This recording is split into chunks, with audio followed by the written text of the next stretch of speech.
अस्सलामुअलैकुम वरहमतुल्लाहि वबरकातुहू। मैं बागवान अरबिया तहरीम गुलशन अतफाल उर्दू प्राइमरी स्कूल लीलंगा से आज मैं आपके सामने जश्न यौम आज़ादी की 77वीं सालगिरह के मौके पर अपने ख्यालात पेश करने जा रही हूँ। उम्मीद है आप सभी गौर से और मुकम्मल सुनेंगे। यकीन हो कि ना हो, बात तो यकीन की है। यकीन हो कि ना हो, बात तो यकीन की है।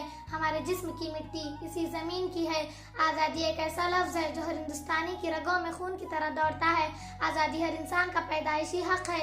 संत तुलसीदास जी कहते हैं, प्राध्यन सपना सुखना, इसका मतलब है कि गुलामी में ख्वाब में भी खुशी नहीं होती। जब हमारा मुल्क गुलाम था तो दुनिया में हमारा ना कोई झंडा था और ना आइन। आज हम मुकम्मल तौर पर आज़ाद हैं। हिंदुस्तान की पूरी दुनिया में एक आज़ाद शनाख्त है। हमारा आइन आज पूरी दुनिया के लिए एक मिसाल है। इसमें तमाम शहरियों के लिए बराबरी का हक है। हमारा कौमी परचम भी मोहब्बत और भाईचारा और इत्तेहाद की अलामत है। हिंदुस्तान के अजीम आइन के मुसन्निफ बाबा साहेब अम्बेडकर ने हिंदुस्तान के हर शहरी को आज़ादी का तारुफ कराया।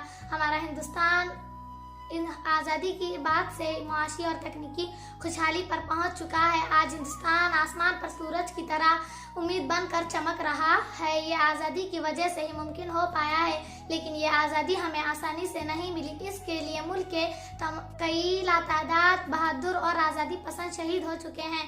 हमें हमेशा उनका शुक्रगुजार रहना चाहिए।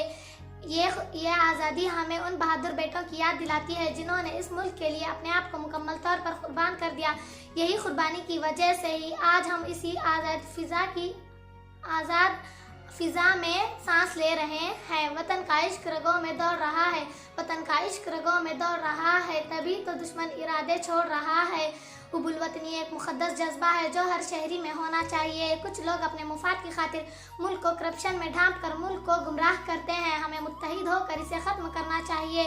ऐसे कई मसाइल हैं जो आज तक मुकम्मल तौर पर ख़त्म नहीं हुए। अगर हिंदुस्तान पहले की तरह सोने की चिड़िया की तरह रहना चाहता है और आज़ादी के हकीकी मायने समझना चाहता है तो हर हिंदुस्तानी को अपने हकूक़ के बजाय अपने फ़राइज़ पर अमल करना चाहिए।